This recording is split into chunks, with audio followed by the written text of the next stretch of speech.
Welcome back to another episode of Motogp Mac, and today we're going to talk about Brad Binder.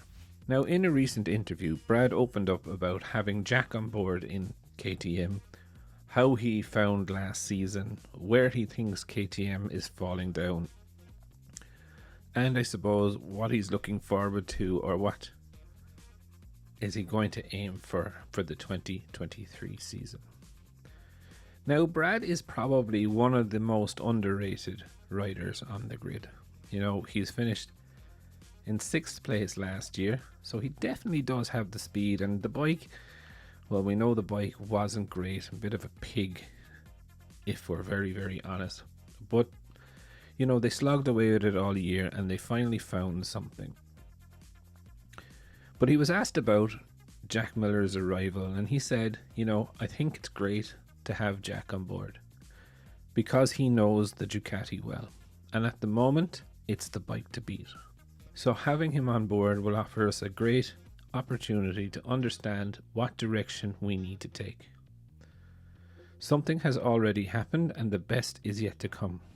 The most important thing is that Jack confirmed the areas where we needed to work on. It was nice to find out that he thinks like me.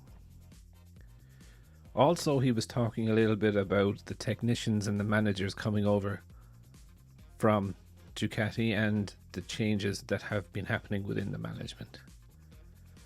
And he said, there are many new faces and there have been many challenges. In the past, we'd sometimes take shots in the dark, while now we have innovations that solve a specific problem. It may seem like development is slower, but every new piece is always a step forward. This gives us more stability, and it's definitely a positive thing for the team. He was also asked about the RC16 and where does it have its problems. Brad said, braking, and it's not easy to improve. The goal is to progress when we are braking hard, so that we can make the bike go quickly and take advantage of all the horsepower in acceleration. Now, I find it very weird that he says braking, because Pedrosa says that it's actually in the tires and how the bike works the tires. But hey ho, let's see who is right or what's happening. When asked about his season ahead with 42 races, he said, I'm really excited about the introduction of the sprint race. Never really been a fan of FP4, he said, laughing. I know it's important for choosing tyres, but I prefer racing.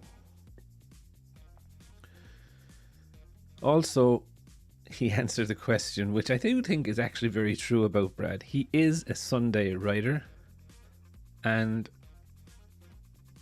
you know, when asked about, you know, they say that you're a Sunday rider because you give it your all in the race. And he said, I hope to become a Saturday rider too. So overall, I think with Brad, you know, he had a fairly good year last year, really strong. You know, he seemed to have found something within the bike. You know, he has confirmation from Jack that the areas where he believes the bike is struggling are the areas that they need to work on. They have people coming in from the likes of Ducati offering solutions maybe they would never have thought of, or have already insight into maybe areas where they're already trying to develop but have hit a plateau or something like that. So I think it is really, really interesting to get Brad's opinion right now. Of course, with the tests coming up, I'm not expecting to see the new aero kit straight away. I think that'll come out in Portimao, if I'm honest, but hey ho, we could be surprised. But I definitely think Brad is making the right noises to have a better year, and I'm going to go out on a bit of a limb here and say I don't think a top 4 place for Brad end of season would be out of the question. But I would definitely love to know your thoughts.